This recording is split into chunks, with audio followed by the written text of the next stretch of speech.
আমি আল্লাহ আপনাকে এতিম পেয়েছি, ফাআওয়া অত বড় আশ্রয় আমি আল্লাহ আপনাকে দিয়েছি। এক নম্বর নিয়ামত। দুই নম্বর হলো ওয়াওয়াজাদাকা দাল্লান ফাহাদা। আপনি তো দিন সম্পর্কে বেখবর ছিলেন, অজ্ঞ ছিলেন, জানতেন না, আমি আল্লাহ আপনাকে জানিয়েছি। ওয়াওয়াজাদাকা আইলান ফাআগনা। আপনি নিঃস্ব ছিলেন, আপনার কোনো দ্বন্দ্ব কোনো কিছুই ছিল না, আমি আল্লাহ আপনাকে ধনী বানিয়েছি। এক নম্বর নিয়ামত আপনি স্মরণ করুন। আপনি তো এতিম ছিলেন, আমি আল্লাহ আপনাকে আশ্রয় দিয়েছি। আপনার বাবা নাই, জন্মের পূর্বে আপনি বাবাকে হারাইলেন। বাবা কি জিনিস আপনি ডাকিয়া ডাকিয়া অনুভব করতে পারেন নাই। বাবা ডাকলে কি মজা লাগে, মায়া লাগে, কি মধুর হয়, আপনি বাবা ডাকতেও পারেন নাই। বাবা ধারা আপনি সন্তান। জন্মের কিছুদিন পরে 4 অথবা 6 বছর বয়স যখন আপনার হলো, মার আদর আপ্যায়ন আপনি পুরাপুরি পান নাই। আপনার মা বিদায় হয়ে গেল। আপনি থাকবেন কার কাছে, অবস্থান করবেন কার কাছে? আমি আল্লাহ আপনার অভিভাবকের জন্য মনোনীত করলাম আপনার দাদা আব্দুল মুত্তালিবকে। আমি আল্লাহ মনোনীত করলাম। আব্দুল মুত্তালিব আপনার লালন পালন করে দায়িত্বভার গ্রহণ করে নিল। আপনার বয়স যখন 12 বছর প্রায় হয়ে গেল, আব্দুল মুত্তালিব দুনিয়া থেকে বিদায় হয়ে গেল। আপনি কার কাছে থাকবেন, কার কাছে লালিত পালিত হবেন?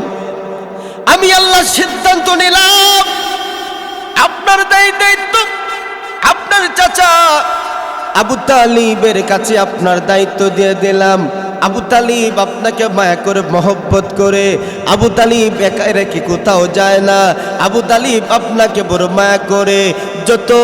যত কিছু মায়ের বস্তু আছে আবু তালিব আপনাকে দেয়। আবু তালিব আপনাকে কোনো সময় কষ্ট দিতেই চায় না। আমি আল্লাহ এইভাবে ক্রমান্বয়ে আমি আল্লাহ আপনার জিম্মাদারিটা লালন পালন করতেছি। ওগো আমার হাবিব, আপনি কষ্ট তাদের কথা কেন নিবেন? আপনি দেখেন না এই সমস্ত সব কিছু ঘটনার মূলে উদ্দেশ্য হলো পৃথিবীতে কোনো মানুষ জাতি না বলতে পারে আমি মুহাম্মাদের পিছনে সময় ব্যয় করেছি, মুহাম্মাদের পিছনে আমার অবদান আছে। এই কথা যাতে না বলতে পারে, আমি আল্লাহ কুদরতিভাবে আপনার জিম্মাদার হয়ে গেছি। এতিম সারা সন্তান আপনি এতিম, আমি আল্লাহ আশ্রয় আপনাকে দিলাম। এর দ্বারা তামাম পৃথিবীর মানুষ হঠাৎ করে বিকট আওয়াজ, এই আওয়াজের কারণে কোনো সওয়াব হবে? এই গৌলের আওয়াজে কোনো সওয়াব হবে? এই মিছিলের কারণে কোনো নেকি হবে? হ্যাঁ না, একটু জোরে কইেন, কথা বলেন না, নেকি হবে? কোনো লাভ হবে? গুনাহ ছাড়া আর কিছুই হবে? আর আল্লাহু আকবার, সুবহানাল্লাহ, নারায়ে তাকবীর, লা ইলাহা ইল্লাল্লাহর আওয়াজ যতই উঁচু করবেন ততই নেকি দেওয়া হবে। কিতাব বুঝাইলাম আপনারা এতক্ষণ, এটাই বুঝাইলাম। আওয়াজ করলে নেকি হবে, আপনারা কেউ আওয়াজ করলেন না, তাইলে কি তা আপনারা গৌলের সমর্থনে আসেন নাকি? তা কথা বলেন না কেন? বুঝুননি আপনারা? একটু কথাবার্তা বলবো আপনাদের সাথে নিয়ে, একটু আলোচনা হবে আপনাদেরকে সাথে নিয়ে। আমি একা করব তা না, আপনাদেরকেও আমি সাথে রাখবো। রাজি আছেন? কথা বলেন না কেন? রাজি আছেন? তাহলে আওয়াজটা কার হবে? আওয়াজটা কার হবে? প্রাণটা খুলে, জবানটা খুলে, মুখ থেকে মাফলার সরায়ে আল্লাহ যে এখানে আসার তৌফিক দিয়েছেন, এতে আপনারা আমি খুশি না বেজার? কথা বলেন, খুশি না বেজার? তাহলে খুশির আওয়াজ আসতে হয় না জোরে হয়? আর একটু জোরে বলি আলহামদুলিল্লাহ। এই আওয়াজটা কই ছিল তখন? থাকবো নি? থাকবো? কথা বলেন থাকবেও?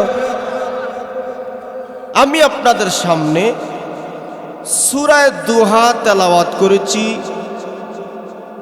এই সূরাখানাকে সামনে রেখে কিছু কথা আলোচনা করার চেষ্টা করব। এই সূরাখানা কেন আল্লাহ পাক রব্বুল আলামিন নাজিল করেছেন, তার শানে নজুলের প্রেক্ষাপট জানলে আলোচনা অনেকটাই সহজ হয়ে যাবে। এই সূরা অবতীর্ণ হয়েছে মক্কায়। কেন অবতীর্ণ হলো? মক্কার সকল লোক কি আমার নবীজিকে মহব্বত করত? কথাটা বলতে হবে জবান খুলে, মহব্বত করত? অধিকাংশই ছিল নবীজির পরম শত্রু। কথা বল। একটু সুযোগ পাইলেই নবীজিকে কষ্ট দেওয়ার চিন্তা। এই আয়াতের শানে নজুলের দিকে তাকাইলে দেখা যায় একাধিক বর্ণনা আছে, দুই একটা আপনাদের শোনাই। আল্লাহর নবী বিশ্ব নবীর হাতের একটা আঙ্গুল কাটা গেছে। হাতের আঙ্গুল কাটার কারণে রক্ত ঝরছে, অন্তরে আঘাত লাগছে। এই রক্ত ঝরার কারণে আপনি আমার হাত যদি কাটে, পা যদি কাটে, অন্তর আঘাতপ্রাপ্ত হয় কি হয় না? কষ্ট লাগে কি লাগে না? নবীজি তার অন্তরকে সম্বোধন করে বললেন, সামান্য হাতের আঙ্গুল কাটার কারণে আজকে কষ্ট পেয়েছো তুমি। যদি আমার গায়ে থেকে যত রক্ত ঝরার ঝরুক, সব রক্ত ঝরবে কার জন্যে? কার জন্যে? কষ্ট পাওয়ার এখানে কোনো কারণ। দ্বিতীয়ত পাওয়া যায় নবীজি অসুস্থ হয়ে গেছেন, কয়েক রাত্র তাহাজ্জুদের নামাজ পড়তে পারেন নাই। এই দিকে জিব্রাইল নবীজির কাছে ওহী নিয়ে আসে না। নবীর মক্কায় এই দুশমনেরা খবর পাইছে নবীর কাছে জিব্রাইল ওহী নিয়ে আসে না। এই দুশমনরা রটাইছে আমার আল্লাহকে, আমার নবী আমার আল্লাহকে ভুলে গেছেন। নাউজুবিল্লাহ বলতেন না? বিশেষ করে উম্মে জামিল আবু লাহাবের স্ত্রী বিশ্বনবী রাহমাতুল্লিল আলামিনের কাছে আইসা বলল, হে মুহাম্মদ, তোমার কাছে তোমার যে শয়তানটা আসতো, নাউজুবিল্লাহ বলেন, সে কি তোমাকে ভুলে গেল?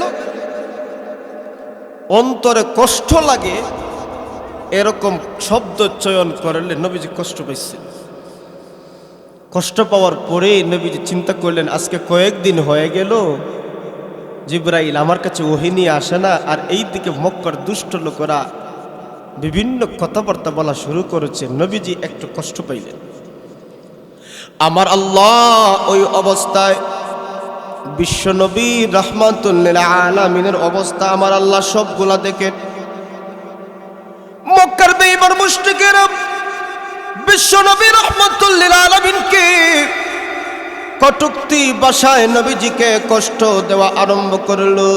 শুধু তাই না, মক্কার মধ্যে সবচাইতে জঘন্য মহিলা ছিল উম্মে জামিল বিশ্বনবী রাহমাতুল্লিল আলামিনকে, শুধু বিশ্বনবী রাহমাতুল্লিল আলামিনকে এমন কথাবার্তা বলা শুরু করলো। বিশ্বনবীকে বলল, মুহাম্মদ, তোমার কাছে যে শয়তানটা আসতো, ওই শয়তান এখন নাকি তোমার কাছে আসে না। তাহলে তোমার রব, তোমার আল্লাহ কি তোমাকে পরিত্যাগ করে দিয়েছে, তোমাকে ভুলে গেছে, তোমার উপর নারাজ হয়ে গেছে? আজকে অনেক দিন হয়ে গেল তোমার কাছে কোনো ওহী আসে না। দয়ার নবী, মায়ার নবী একটু কষ্ট পেয়ে গেলেন, অন্তরে একটু আঘাত লেগে গেল। আমার আল্লাহ, বাস্তবে কিছুদিন হয়ে গেল ওহী আসে না। এই জন্য বেঈমান মুশরিকেরা নবীজিকে কষ্ট দেওয়া শুরু করেছে, অপেক্ষায় জিব্রাইল আসার জন্যে। আমার দয়ার নবী, মায়ার নবী অপেক্ষায় প্রহর করতেছেন। আমার আল্লাহ দেখতেছেন মুশরিকিন আমার হাবিব বিশ্বনবী রাহমাতুল লিল আলামিনকে মক্কার বেঈমান লোকেরা কষ্ট দেয়। জিবরাইল কোথায়? আর দেরি করা যায় না, আর সময় নেওয়া যায় না। আমি আল্লাহ কেন ওহীর একটু বিলম্ব করলাম? বেঈমান মুশরিকেরা বুঝে নাই, বেঈমান মুশরিকেরা জানে না আমি আল্লাহ ওহীটা কেন একটু বিলম্ব করলাম। ও জিবরাইল যাও, বেঈমান মুশরিকদের দাঁত ভাঙা জবাব দেওয়ার জন্য আমি আল্লাহ সূরা দুহা নাজিল করলাম। আমার আল্লাহ বলেন বিসমিল্লাহির রহমানির রহিম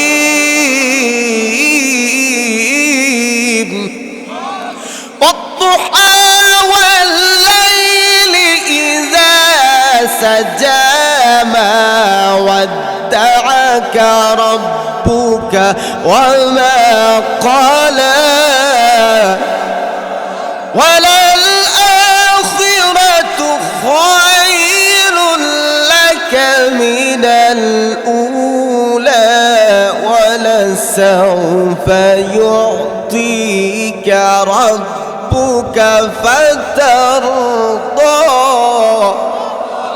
আমার আল্লাহ বলেন ওগো আমার হাবিব, বেঈমান মুশরিকেরা আপনাকে কটূক্তি ভাষায় কথা বলে আপনার অন্তরে কষ্ট দিল, আমি আল্লাহ নাকি আপনার উপর নারাজ হয়ে গেলাম? আমি আল্লাহ আপনাকে নাকি ভুলে গেলাম? ওগো আমার হাবিব, তাহলে আপনি শুনুন, আপনি তাদেরকে বলুন, তাদেরকে আপনি ধাত ভাঙা জবাবটা এইভাবে দেন। আমার আল্লাহ বলেন ওয়াদ্দুহা, দুহার শপথ করে আমি বলছি, পূর্বান্তের শপথ করে আমি বলছি। আমার আল্লাহ বলেন ওয়াল্লাইলি ইযা সাজা, রাত্র যখন গভীর হয়, গভীর রজনীর শপথ করে আমি বলছি। ওয়ালাল আখিরাতু, আমার আল্লাহ দুইটা জিনিসের শপথ করে বলতেছেন ওয়াদ্দুহা ওয়াল্লাইলি ইযা সাজা মা ওয়াদ্দাকা রাব্বুকা ওয়া মা ক্বালা। ওগো আমার হাবিব, আমি আল্লাহ পূর্বান্তের শপথ করে বলি, রাত্র গভীর হয়, গভীর রজনীর শপথ করে আমি বলি, আমি আল্লাহ আপনাকে পরিত্যাগ করি নাই, আমি আল্লাহ আপনার প্রতি সামান্য পরিমাণ অসন্তুষ্ট হই নাই। ওগো আমার হাবিব, কেন আমি অল্প দিন ওহী বন্ধ করলাম আপনি জানেননি? মূল কথা তো বেঈমান মুশরিকরা বুঝেই নাই। আপনি আমি যখন শনিবার থেকে শুরু হয় দিন, একদিন যায় রাত্র আসে, রাত্র যায় দিন আসে, এইভাবে একটা সপ্তাহ অতিবাহিত হয়। এক সপ্তাহ অতিবাহিত হওয়ার পরে সাপ্তাহিক একদিন জুমাবার, যারা চাকরি করে চাকরিজীবী তাদের ওই দিন ছুটি আসেনি না নাই? সপ্তাহে একদিন ছুটি আছে, মাসও 4 দিন ছুটি আসেনি না নাই? আপনাদের এলাকার একজন ইমাম সাহেব যদি কোনো জায়গায় চাকরি করে, মাসও যদি 4 দিন ছুটি কাটানোর জন্য বাড়িতে আসে, ঘটনাক্রমে 4 দিনের বেশি থেকে যদি বাড়িতে থাকিয়া যায়, সকল মানুষ তো সকলের কাছে প্রিয় হতে পারে না। কথা বলেন না? সকল মানুষ সকলের কাছে প্রিয় হতে পারে না। দুষ্ট প্রকৃতির লোক যারা আছে তারা বলা বলি করবে, চাকরি মনে হয় চলে গেছে, এই জন্য বাড়ির বেশি থাকতেছে। কথা বল না? কিন্তু ওই লোকটা জানে না, তারাও জানে না, তারাও জানে না উনি যে ছুটি কাটাইতেছে প্রয়োজনে বেশি থাকতেছে। আমার আল্লাহ মূল বিষয়টা এইভাবে বুঝাতে চাই, বিশ্বনবী রাহমাতুল লিল আলামিনের উপর আমি আল্লাহ যে ওহী অবতীর্ণ করেছি, ওহী অবতীর্ণ হওয়ার একটা ভার আছে না নাই? ওহী অবতীর্ণ হওয়ার একটা কষ্ট আছে না নাই? ওগো আমার হাবিব, আমি লক্ষ্য করেছি আপনার উপরে যখন ওহী আমি নাজিল করে, ওই ওহীর বারটা বড় কষ্টদায়ক, ওহীর ধারণ ক্ষমতা আপনার উপর কষ্ট হয়ে যাইতেছে। আমি একটু রেস্টে ডাকার জন্য কিছুদিন আমি ওহী বন্ধ করলাম। আপনি একটু রিল্যাক্স মোড গ্রহণ করবেন, একটু রিল্যাক্সে থাকবেন, এই জন্য আমি আল্লাহ কিছুদিন ওহী বন্ধ করলাম, আমি আল্লাহ কিছুদিন ওহী স্থগিত করলাম। কিন্তু বেঈমান মুশরিকের ওই দুষ্ট প্রজাতির লোকেরা আমার কৌশল দ্বারা বুঝে নাই, আমার কৌশল তারা বুঝে নাই। এই জন্য তারা বলে আমি আল্লাহ নাকি আপনাকে বলে গেলাম। ওগো আমার হাবিব, আমি কেমন করে আপনাকে বলবো? আমি আপনাকে উদ্দেশ্য করে তামাম পৃথিবী সাজালাম, আমি আপনাকে কেন্দ্র করে তামাম পৃথিবী সুন্দর করে আমি সাজালাম, আপনাকে মায়া করে মহব্বত করে সুন্দর পৃথিবী আমি আলোক সজ্জিত করলাম, কেমন করে আপনাকে বলবো? তাহলে আমি আল্লাহ একে একে দুইটা জিনিসের কসম করে বলি, ওগো নবী, আপনার রব, আপনার মালিক আপনাকে পরিত্যাগ করে নেয়। শুধু পরিত্যাগ তো দূরের কথা, একটি মুহূর্তের জন্য আপনার রব, আপনার মালিক অসন্তুষ্ট হয় নাই। আমার আল্লাহ দামি, আমার আল্লাহর কথাও দামি। এই জন্য মহান আল্লাহ পাক রব্বুল আলামিন মানব জাতির একটা অভ্যাস হলো, গুরুত্বপূর্ণ কোনো কথা যদি বলা হয়, গুরুত্বপূর্ণ কোনো কথা বলতে যাইয়া কোনো একটা জিনিস বোঝানোর জন্য মানুষ কসম করে কি করে না? কথা বলতে হবে, করে কি করে না? একটা জিনিস বুঝাতে চাইয়া মানুষ শপথ করে বলে, আল্লাহর শপথ করে বলে আমি এই কাজটা করি নাই, আল্লাহর শপথ করে পড়ি আমি এই কাজে অংশগ্রহণ করিনি। আমার আল্লাহ বড়, আমার আল্লাহ শপথ তো বড়। আমার আল্লাহর গুরুত্ব বোঝানোর জন্য কুরআনের বিভিন্ন জায়গায় আমার আল্লাহ শপথ করেছেন। এক আয়াতে আল্লাহ বলেন, লা উকসিমু বিহাযাল বালাদ ওয়া আনতা হিল্লুম বিহাযাল বালাদ ওয়া ওয়ালিদিন ওয়া মা ওয়ালাদ। অন্য এক জায়গাতে আল্লাহ বলেন, লা উকসিমু বিয়াউমিল কিয়ামা ওয়া লা উকসিমু বিন-নাফসিল লাওয়ামা আয়াহসাবুল ইনসানু আল্লান নাজমা'a ইযামা। আমার আল্লাহ শপথ করে করে কিছু কথা বলেন। শুধু তাই না, আমার আল্লাহ অন্যত্র এক জায়গায় বলেন, ওয়াল্লাইলি ইযা ইয়াগশা ওয়ান-নাহারি ইযা তাজাল্লা। আমার আল্লাহ গুরুত্বপূর্ণ কিছু জিনিস বোঝানোর ক্ষেত্রে শপথ করে করে মানুষদেরকে বুঝায়। ঠিক তদ্রূপভাবে সূরা দুহার শুরুতে আমার আল্লাহ পূর্বান্তের শপথ করে বলে, রাত্র গভীরতার শপথ করে আমার আল্লাহ বলেন, মা ওয়াদ্দা'কা রাব্বুকা ওয়া মা ক্বালা। ওগো আমার হাবিব, আপনার রব আপনার ত্যাগ করেন নাই, আপনাকে পরিত্যাগ করেন নাই, আপনার প্রতি সামান্য পরিমাণ বিদ্রুপ হন নাই। তাহলে আপনি শুনুন, আমার আল্লাহ আপনার সঙ্গে রয়েছেন, আমার আল্লাহর সাহায্য আপনার সাথে রয়েছে, আমার আল্লাহর মদদ আপনার সাথে রয়েছে। আমার আল্লাহ বলেন, ওগো আমার হাবিব, অথচ আমি আল্লাহ আপনাকে এমন কিছু নিয়ামত দিব, এমন কিছু জিনিস আপনাকে দেব, বেঈমান মুশরিকেরা সেগুলা উপলব্ধি করতে পারে নাই। আমার আল্লাহ বলেন, ওয়ালাল আখিরাতু খায়রুল লাকা মিনাল উলা। ওগো আমার হাবিব, আমি আল্লাহ আপনাকে ইহ জগৎ থেকে পরজগৎ আপনার জন্য শ্রেষ্ঠ বানিয়ে রেখেছি। আল্লাহু আকবার। ওগো আমার হাবিব, এই দুনিয়া থেকে আমি আল্লাহ আপনাকে আখিরাত শ্রেষ্ঠত্ব দান করেছি। এই দুনিয়া হলো আপনার কাছে তুচ্ছ, আখিরাত হলো আপনার কাছে উত্তম। দুনিয়া থেকে আপনার কাছে আখিরাত হলো উত্তম। শুধু তাই না, ওগো আমার হাবিব, ওয়ালা সাউফা ইউতিকা রাব্বুকা ফাতারদা। ওগো আমার হাবিব, আমি আল্লাহ আপনাকে এমন কিছু নিয়ামত আমি আল্লাহ দিব, ওই নিয়ামত পাইয়া আপনি আল্লাহর উপর রাজি হয়ে যাবে। বেঈমান মুশরিকরা বলে, আমি আল্লাহ আপনাকে বলে গেছি, ভুলার কথা না গো আমার হাবিব, ও আমার মায়ার রাসূল, আপনাকে আমি ভুলবো কেমন করে? আপনাকে আমি ভুলতে পারি না, আপনার মায়া আমি ছাড়তে পারি না। তারা বলছে আমি আল্লাহ বলে গেছি না। ওই বন্ধ করার উদ্দেশ্য হলো আপনাকে একটু আরামে রাখতে চাই, আপনি একটু রিল্যাক্সে থাকবেন, একটু কষ্ট দূরে হয়ে গেলে আমি আল্লাহ আবার ওহী নাজিল করব। আর এই সুযোগে বেঈমান মুশরিকরা বলে, আমি আল্লাহ আপনাকে বলে গেছি না, বলবো কেমন করে? তাহলে আপনি শুনুন, আপনাকে আমি কি দিতেছি। আল্লাহ বলেন, ওয়ালাল আখিরাতু খায়রুল লাকা মিনাল উলা। আমি আল্লাহ আপনাকে এই দুনিয়া থেকে উত্তম জিনিস, শ্রেষ্ঠ জিনিস আখিরাত আপনার জন্য আমি রেখেছি। শুধু তাই না, আমি আল্লাহ এমন কিছু নিয়ামত আপনাকে দিব, যেই নিয়ামতগুলো পাইয়া আপনি আল্লাহর উপর রাজি হয়ে যাবেন। আমার বন্ধুগণ, আমার ভাইরা, কি কি নিয়ামত দিবেন শোনার আগ্রহ আসেনি? কথা বলেন, আসেনি? এই কথাটা স্মরণ রাখবেন। আলোচনা শেষে নবীজিকে আল্লাহ যে নিয়ামত দিবেন, এই নিয়ামতগুলো আপনাদেরকে শোনাই দিবেন। আমার আল্লাহ এর পরবর্তী আয়াতগুলোর মধ্যে মহান আল্লাহ বলেন, তিনটা জিনিসের নিয়ামতের কথা নবীজিকে স্মরণ করায় দিলেন, আর তিনটা জিনিস সম্পর্কে নবীজিকে নিষেধ দিলেন, এই তিনটা জিনিস আপনি করবেন না। তিনটা নিয়ামতের কথা হলো, আমার বন্ধুগণ, আমার ভাইয়েরা, আমার আল্লাহ বলেন, নবী বেঈমান মুশরিকরা বলে আমি আল্লাহ আপনাকে ভুলে গেছি। তাহলে আপনি একটু স্মরণ করুন, একটু ইতিহাসের দিকে তাকান, ইতিহাসের দিকে একটু দৃষ্টি দেন।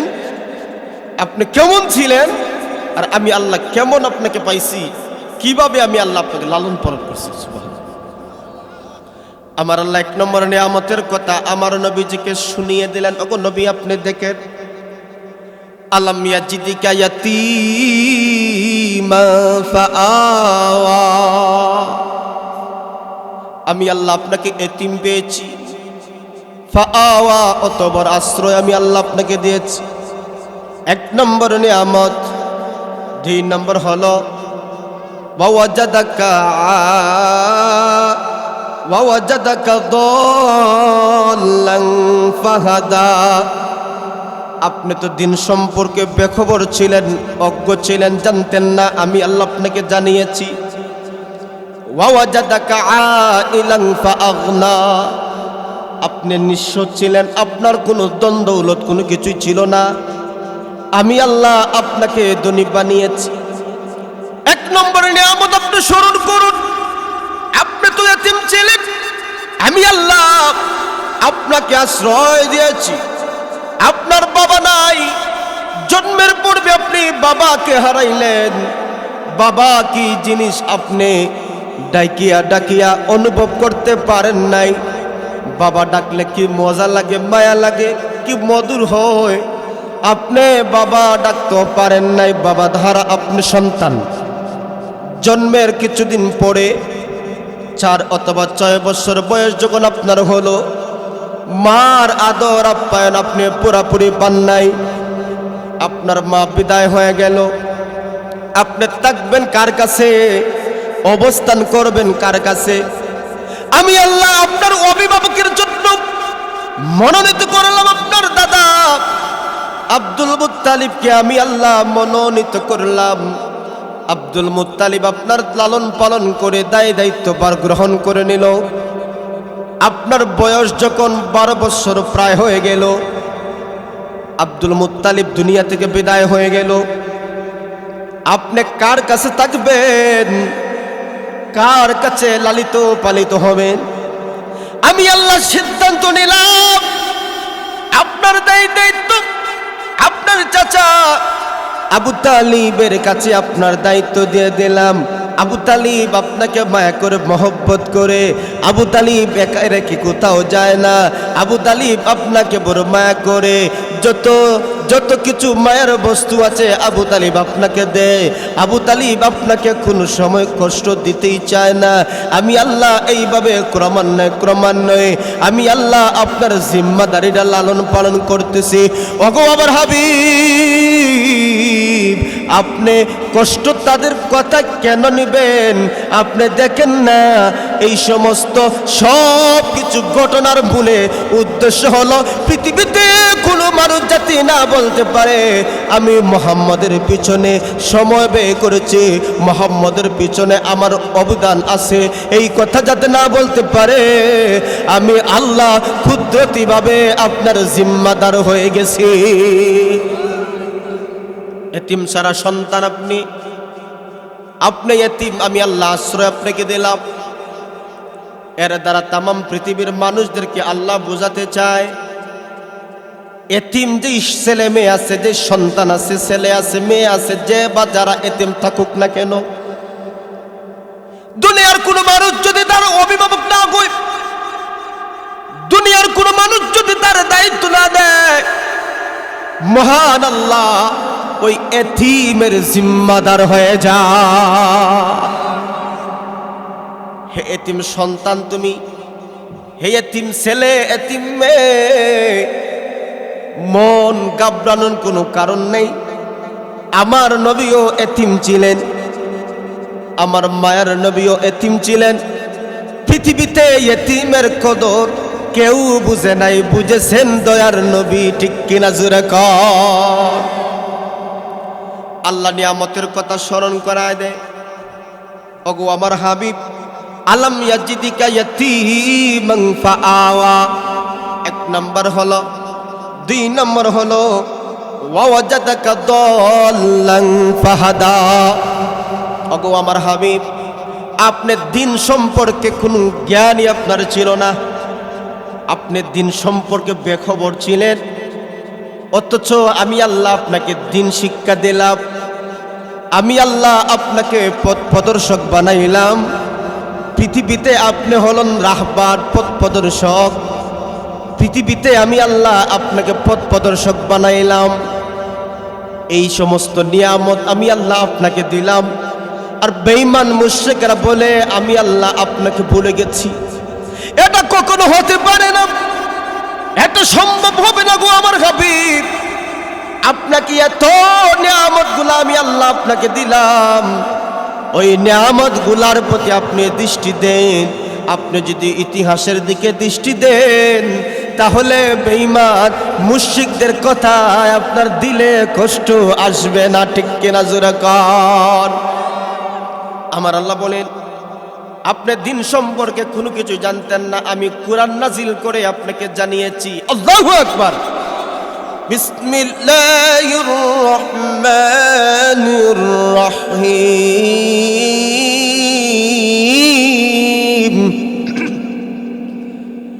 وكذلك أوحينا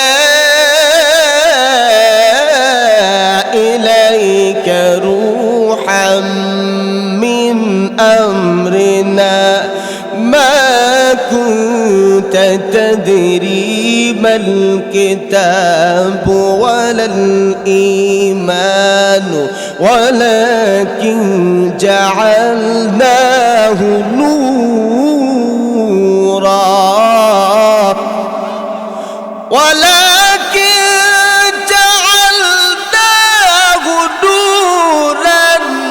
نهدي به من نشاء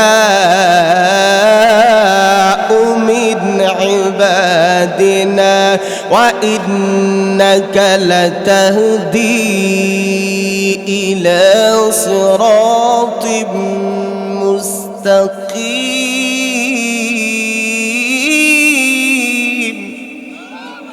صراط الله الذي له ما في السماوات وما في الأرض ألا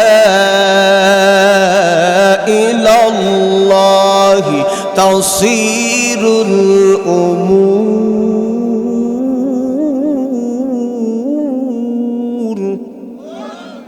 ওগো আমার হাবিব আপনার দিন সম্পর্কে কোনো জ্ঞান ছিল না আপনার দিন সম্পর্কে কোনো ধারণাই ছিল না আমি আল্লাহ জিবরাইলকে ওহী পাঠিয়ে আপনাকে জানিয়ে দিলাম আপনি কিতাব সম্পর্কে কোনো জ্ঞান ছিল না ঈমান সম্পর্কে আপনার কোনো ধারণা ছিল না আমি আল্লাহ জিবরাইলকে পাঠায়া কুরআন নাজিল করলাম ঈমান শিক্ষা দিলাম কিতাব শিক্ষা দিলাম সকল বিষয়বস্তু আমি আল্লাহ শিক্ষা দিলাম আমি আল্লাহ যাকে চাই সৎ পথে পরিচালনা করাই আমি আল্লাহ যাকে চাই তাকে গুমরাহি বানাই আপনার দায়িত্ব শুধুমাত্র একটা দায়িত্ব আপনার মানুষের কাছে আপনি পৌঁছিয়ে দেওয়া হলো আপনার দায়িত্ব বুঝার ক্ষমতা হলো আমি আল্লাহর হাতে আপনি মানুষের কানে কানে পৌঁছিয়ে দিবা আপনি মানুষের কানে কানে বাণীগুলা পৌঁছিয়ে দেবা আমি আল্লাহ তাদেরকে পথ প্রদর্শক হিসাবে যার ভাগ্যে আছে আমি আল্লাহ লিখে দিয়েছি যার ভাগ্যে নাই তার কপালে নাই জিম্মাদারি একটাই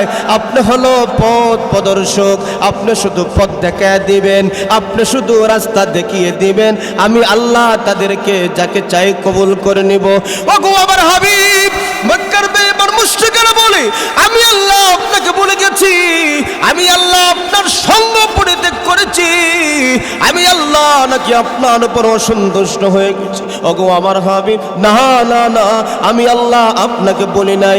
আপনি সত্য জানতেন না, আমি আল্লাহ সত্য জানিয়েছি। শুধু সত্য জানিয়েই শেষ নয়, আমি আল্লাহ আপনাকে একজন সত্যের ধারক বাহক বানায়া দিলাম। 2 নম্বর নিয়ামতের কথা আমার আল্লাহ শুনান। 3য় নিয়ামতের কথা আমার আল্লাহ বলেন, ওগো আমার হাবিব 3 নম্বর নিয়ামত হলো ওয়া ওয়াজাদাকা আইলান ফাআগনা। আপনি ছিলেন নিশ্চয়, আপনার কোনো কিছু ছিল না।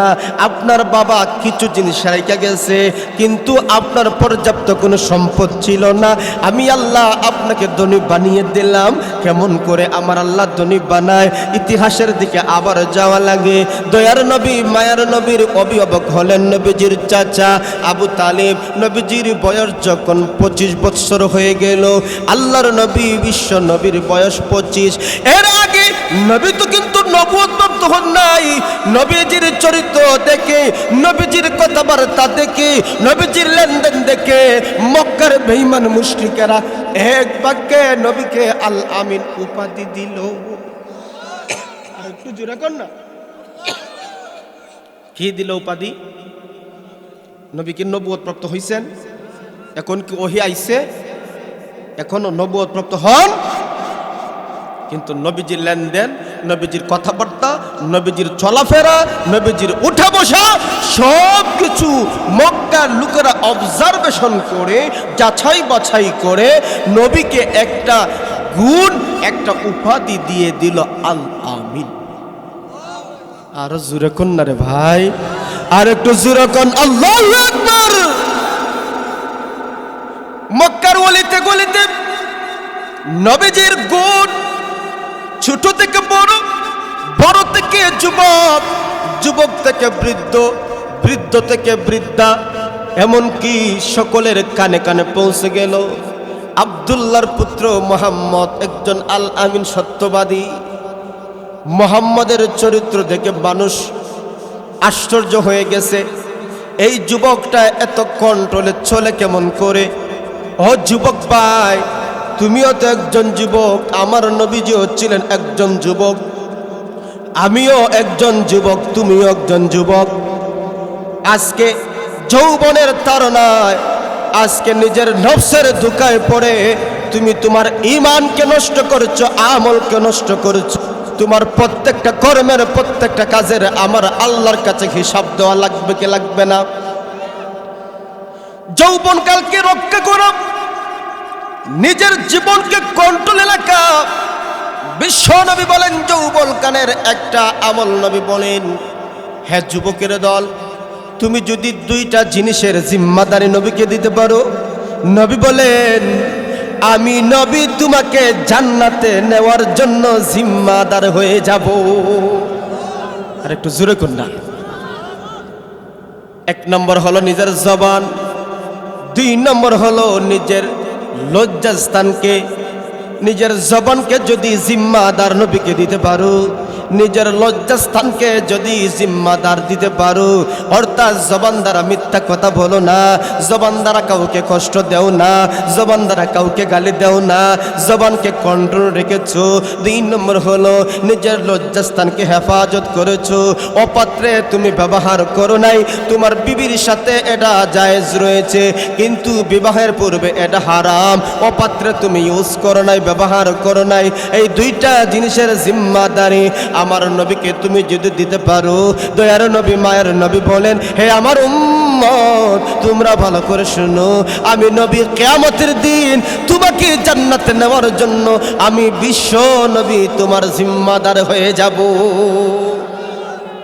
ও যুবক, আজকে তুমি নামাজের সাথে সম্পর্ক নাই, আজকে তুমি ইবাদতের সাথে সম্পর্ক নাই, আজকে তুমি নবীদের আদর্শ বাদ দিয়ে, আজকে তুমি নবীজির আদর্শ বাদ দিয়ে বিজাতীয়তার আদর্শে তুমি আজকে লালিত পালিত করছো, বিজাতীয়তার সংস্কৃতি আজকে পালন করছো। নবীজির আদর্শ তোমার মাঝে দেখা যায় না, নবীজির আদর্শ তোমার চরিত্রে পাওয়া যায় না। আজকে বিজাতীয় কালচার আমাদের যুবক ভাইদের মাঝে আসেনি না নাই? আজকে নামে মুসলমান আছে কিন্তু কাজে মুসলমান সমাজে খুবই কম। কথা কর না, নামে মুসলমান রয়েছি কিন্তু কাজে কর্মে মুসলমান খুবই। আমরা কেমন মুসলমান বলে না রে, আমরা কেমন কেমন মুসলমান তুমি, কেমন মুসলমান, কেমন মুসলমান তুমি, কেমন মুসলমান। নামাজের সাথে নাই পরিচয়, মানো না কুরআন তুমি, কেমন মুসলমান, কেমন মুসলমান তুমি, কেমন মুসলমান, কেমন মুসলমান তুমি, কেমন মুসলমান। তুমি রমজান এলে রাখো না রোজা, দিনকে করো আগাত, পয়সা করির নেই তো অভাব, দাও না তো যাকাত। তুমি ইমানদারির বড়াই করো, নেই তোমার ঈমান।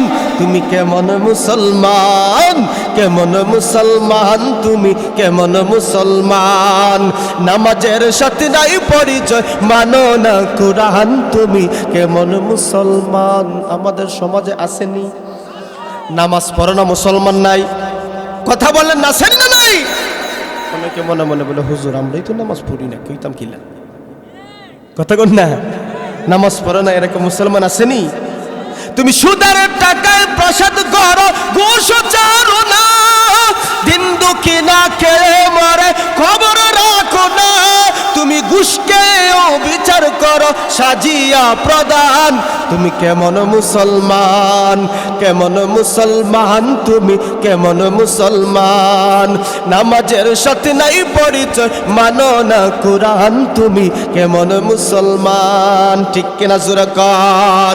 তুমি নবীর উম্মত দাবি করো, সুন্নাহ মানো না, নবীর অপমানে তোমার হৃদয় কাঁদে না। তুমি বিজাতীয় সংস্কৃতিতে সপেছ পরাণ। তুমি কেমন মুসলমান, কেমন মুসলমান তুমি, কেমন মুসলমান। নামাজের সাথে নাই পরিচয়, মানো না কুরআন তুমি, কেমন মুসলমান। ঠিক কিনা জোরে কর। এরকম নামি নামদারি মুসলমান আমাদের সমাজে আসেনি না নাই? কথা বলে আসেনি না নাই? ও যুবক, কোথায় গেল তোমার ঐতিহ্য, কোথায় গেল তোমার ইতিহাস? তোমার নবী যুবক হয়েছেন আল আমিন উপাধি নিয়ে, নবুয়ত প্রাপ্ত হন নাই, কিন্তু সকলে তার চরিত্র দেখে আল আমিন উপাধি দিয়েছে। আর আজকে আমাদের অভ্যাস হলো আমার চরিত্র দেখে আমার গোষ্ঠীর ইজ্জত চলে যায়, আমার চরিত্র দেখে আমার মা বাবা গালি শুনে কথা বলে। ঠিক কিনা? হতে পারে না। আমার কারণে আমার গোষ্ঠীর ইজ্জত যাবে, আমার কারণে আমার মা বাবা মানুষের সামনে অসম্মানিত হবে। এটা বিশেষ করে আজকের এই মাহফিল থেকে আমরা যারা যুবক রয়েছি, এখান থেকে শপথ করি আমাদের চরিত্রের কারণে, আমাদের অপরাধের কারণে, আমাদের কালচারের কারণে আমরা মা বাবাকে কলঙ্ক করব না। কথা বলেন ঠিক কিনা? নবীজি বয়স 25 বছর, বিশ্বনবী। ইতিহাসের দিকে তাকান। আমার আল্লাহ বলেন, ওগো আমার হাবিব, আপনার ধন ছিল না, সম্পদ ছিল না, আমি আল্লাহ আপনাকে কেমনে ধনী বানাইলাম দেখেন।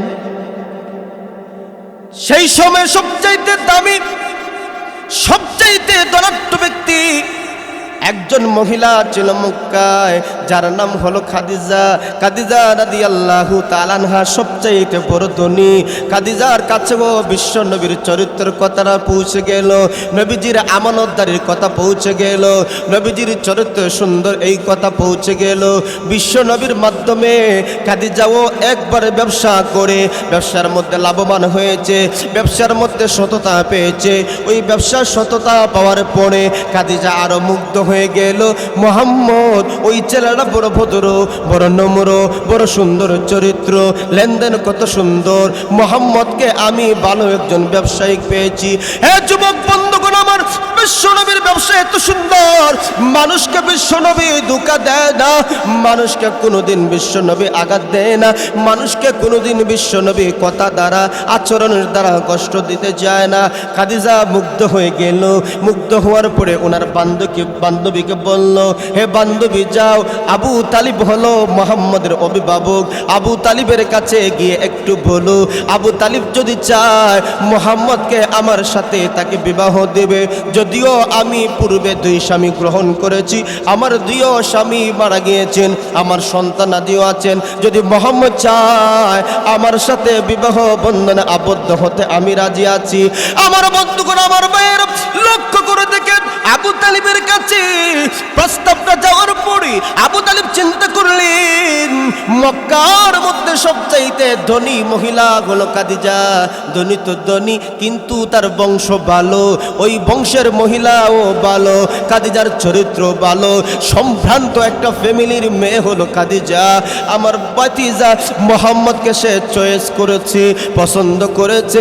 আমি যদি তার সাথে বিবাহ দেই তাহলে মুহাম্মদের 2টা লাভ হবে। এক হলো সম্ভ্রান্ত ফ্যামিলির সাথে মুহাম্মদের বিবাহ দিলাম, দ্বিতীয় হলো ক্রমান্বয়ে খাদিজার সম্পদের মালিক আমার ভাতিজা হয়ে যাবে। আমার আল্লাহ চাইতেছে, ওগো আমার হাবিব, আপনি যখন দ্বীনের কথা প্রচার করবেন, ওই সময় আপনার অর্থের প্রয়োজন আছে, ওই সময় আপনার টাকার প্রয়োজন হবে, আমি আল্লাহ সবগুলা জানি। এই জন্য আমার আল্লাহ বিশ্বনবীকে ওই খাদিজার সাথে বিবাহ দেওয়ার পরে খাদিজা রাদিয়াল্লাহু তাআলা আনহা বিশ্বনবীকে বিবাহ করার সাথে সাথে খাদিজা ডাক দেয় বলে, ইয়া রাসূলুল্লাহ, ইয়া হাবিবাল্লাহ। নবী যখন নবুয়ত প্রাপ্ত হলেন, নবুয়ত প্রাপ্ত হওয়ার পরে খাদিজা সর্বপ্রথম মুসলমান হয়। মুসলমান হওয়ার পরে নবীজিকে ডাক দেয় বলে, ইয়া রাসূলুল্লাহ, ইয়া হাবিবাল্লাহ, ওগো আল্লাহর হাবিব, বেঈমান মুশরিকরা আপনাকে কষ্ট দেয়, বেঈমান মুশরিকরা আপনার শত্রুতা পোষণ করে। ওগো আমার হাবিব, আমার যত সম্পদ আছে, আমার যত সম্পদের মালিক, আমি ইসলামের জন্য সব সম্পদ আপনার কাছে দিয়ে দিলাম। ইয়া রাসূলুল্লাহ, ইয়া হাবিবাল্লাহ, ওগো আল্লাহর হাবিব বিশ্বনবী, আপনি বিচলিত হওয়ার কোনো কারণ নাই, আপনি টেনশন নেওয়ার কোনো কারণ নাই। ওগো আমার হাবিব, যত সম্পদ প্রয়োজন হয় আমার সম্পদ থেকে আপনি ইসলামের জন্য ব্যয় করে নাও। আমার আল্লাহ ডাক দেয়া বলেন, ওগো আমার হাবিব, ওয়াজাদাকা আইলান ফাআগনা, আপনি ছিলেন নিঃস্ব, কোনো কিছু আপনার ছিল না, আপনার ধন ছিল না, সম্পদ ছিল না। ওই খাদিজার সাথে বিবাহ করায়া আমি আল্লাহ আপনাকে ধনী বানাই দিলাম। 3টা নিয়ামতের কথা আমার আল্লাহ এরপরে বলেন, ওগো আমার হাবিব, আপনি 3টা জিনিস করবা না। কয়টা জিনিস? কথা বলেন, কয়টা জিনিস? 3টা। আমাদের সামনে দেখতেছি বরুণার পিসাব হুজুর আমাদের সামনে এসে উপস্থিত হয়েছে। সম্ভবত হুজুর একটু নাস্তা করবেন, এরপরে আসবেন। এই আগ পর্যন্ত ইনশাআল্লাহ আলোচনা চলবে। আপনার থাকবেন? কথা বলেন, থাকবেন? কে কে থাকবেন না হাতটা তুলে দেখান দেখি। ইয়া, আপনারা থাকবেন না? কথা বলেন, আপনারা থাকবেন না? আচ্ছা, আপনারা জুসে বলছেন, হুশে নয়, তবে আপনার থাকার জন্যই হাতটা তুলছে, ঠিক কিনা করেন? নবীকে 3টা জিনিস নিষেধ করছেন। 3টা জিনিস নিষেধ করার দ্বারা নবীজিকে উদ্দেশ্য ঠিক, কিন্তু মূল উদ্দেশ্য হলো তামাম জগৎবাসীকে স্মরণ করা, জগৎবাসীকে শিক্ষা দেওয়া। আমার আল্লাহ বলেন 3টা জিনিস আপনি করবেন না। 1 নম্বর হলো ফাআম্মাল ইয়াতীমা ফালা তাকহার, ওগো আমার হাবিব, 1 নম্বর হলো আপনি এতিমদেরকে ধমক দিবেন না, আপনি এতিমদের সাথে ধমক সুরে কথা বলবেন না। এটা নির্দেশ কার? কথা বলেন, কার নির্দেশ? জি না,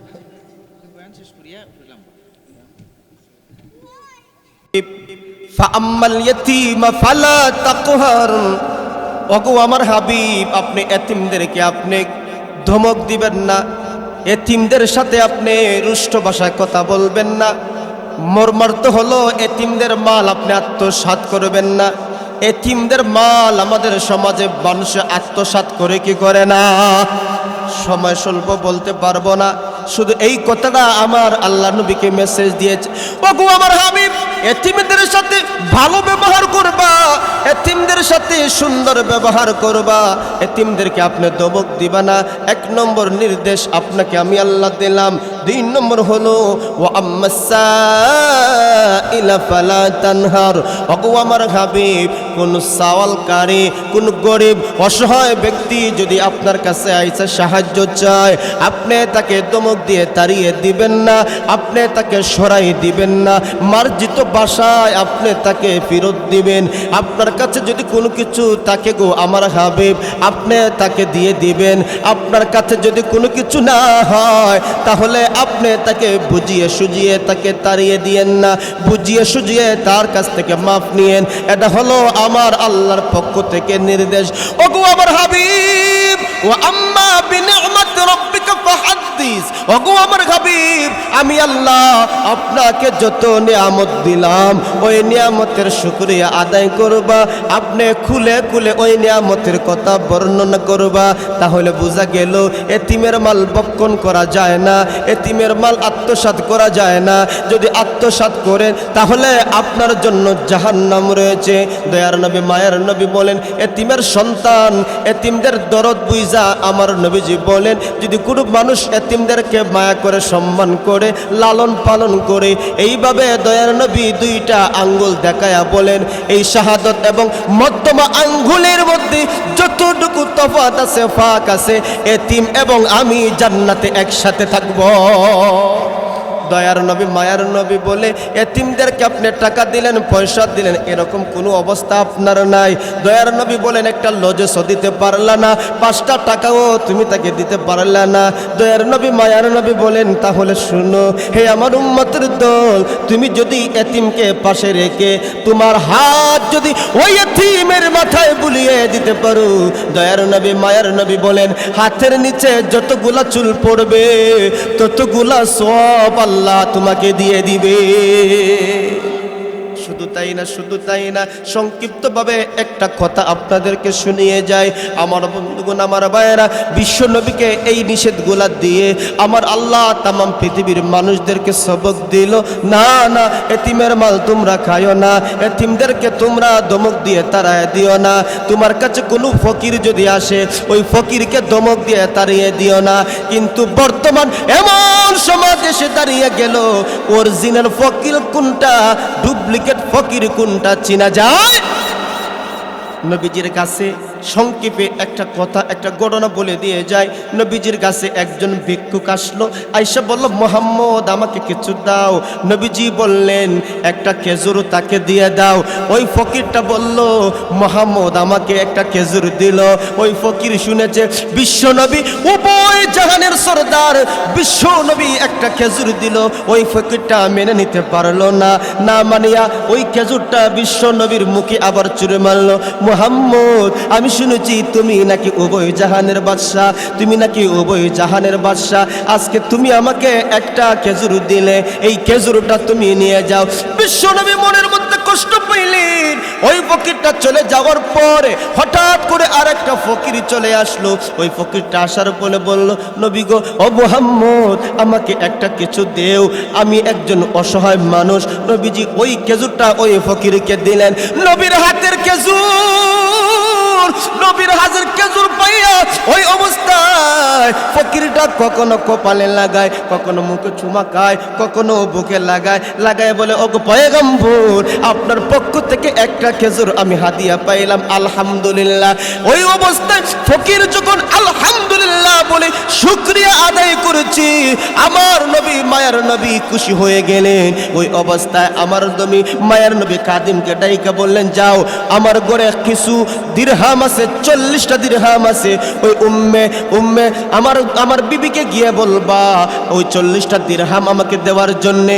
নবীজি যখন খাদিমকে বললেন, ওই খাদিম 40টা দিরহাম নবীর হাতে দিলেন। ওই 40টা দিরহাম এবার ভিক্ষুককে দিয়ে দিলেন। ভিক্ষুক নবীজির ওই 40টা দিরহাম পাওয়ার পরে আমার মালিক আল্লাহর শুকরিয়া আদায় করেছি আলহামদুলিল্লাহ। দয়ার নবী মায়ের নবী বলেন, হে ফকির, আমার ঘরে এই দিরহাম ছাড়া আর কিছু নাই। আমি আল্লাহ, আমি নবী তোমাকে এই দিরহামও দিয়ে দিলাম। এবার তুমি যে শুকরিয়া আদায় করেছো, আমার আল্লাহর শুকরিয়া আদায় করেছো, নিয়ামত পাইয়া নিয়ামতের শুকরিয়া আদায় করেছো, আমি নবী খুশি হয়ে গেলাম, আমার আল্লাহ তোমার উপর খুশি হয়ে গেল।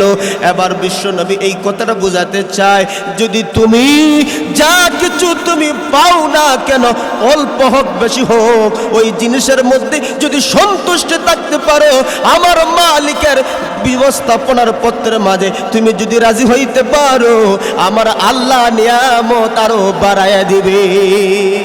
এই জন্য ভাই, নিয়ামত আল্লাহ যা আপনাকে দিছে, আমাকে দিছে, ওই নিয়ামতের সন্তুষ্টি থাকা। আমার আল্লাহ বলেন, লা ইন শাকারতুম লা আযীদান্নাকুম ওয়া লা ইন কাফারতুম ইন্না আযাবি লাশাদীদ। নিয়ামত আল্লাহ যতটুকু দিছে শুকরিয়া আদায় করলে আল্লাহ বাড়াইয়া দেয়। তার বাস্তব প্রমাণ হলো, একটা খেজুর পাইয়া হে আল্লাহর শুকরিয়া আদায় করছে। আল্লাহ বলেন, হাবিব 40 দিরহাম গড়ে আছে, এটা রাখা যায় না, এটাও দিয়ে দাও। তাহলে নিয়ামতের শুকরিয়া আদায় করলে লাভ আসেনি? নিয়ামতের শুকরিয়া আদায় করবো, কথা বলুন, করব। এই নির্দেশ কার? আল্লাহর। আমার হাবিবকে আল্লাহ শিক্ষা দিয়েছেন, ও আম্মা বিনিআমাতি রাব্বিকা ফাহাদ্দিস। ওগো আমার হাবিব, আমি যত নিয়ামত আপনাকে দিলাম, ওই নিয়ামতের শুকরিয়া আপনি আদায় করবেন, মানুষের কাছে এই নিয়ামতের কথা খুলে খুলে বলবেন। আল্লাহ যে আপনাদেরকে এত অগণিত নিয়ামত দিয়েছেন, একটা নিয়ামতের হিসাব যদি আল্লাহ চায় আমাদের কাছে, আমরা কি দিতে পারবো? কথা বলুন, পারবো? সুম্মা লা তুসআলুন্না ইয়াউমা ইযিন আনিন নাঈম। আল্লাহ যদি একটা নিয়ামতের কথা আপনাকে আমাকে বলে, বান্দা অত নিয়ামত দিলাম, হিসাব দেও, আমাদের পক্ষে সম্ভব হবে? কথা বলে সম্ভব হবে? আল্লাহর দয়া ছাড়া, আল্লাহর মায়া ছাড়া আমাদের পার পাওয়া কোনো সম্ভব নয়। তাইলে আসুন, আল্লাহ তাআলা যা কিছু আপনি আমাদেরকে দিয়েছেন এর উপর সন্তুষ্টি থাকবো। নবীজিকে যা সুন্নত আমাদেরকে শিক্ষা দিয়েছেন, এই সুন্নত আমরা পালন করব। হুজুর আইসা গেছেন, আমার আদত নাই, হুজুর বলছেন, এই জন্য কথাটা বলে দিলাম। আল্লাহ তাআলার জন্য আপনি আমাদেরকে যে বা যারা যে অবস্থায় আল্লাহ আপনি আমাদেরকে রাখছেন, সর্ব হালতে শুকরিয়া আদায় করব।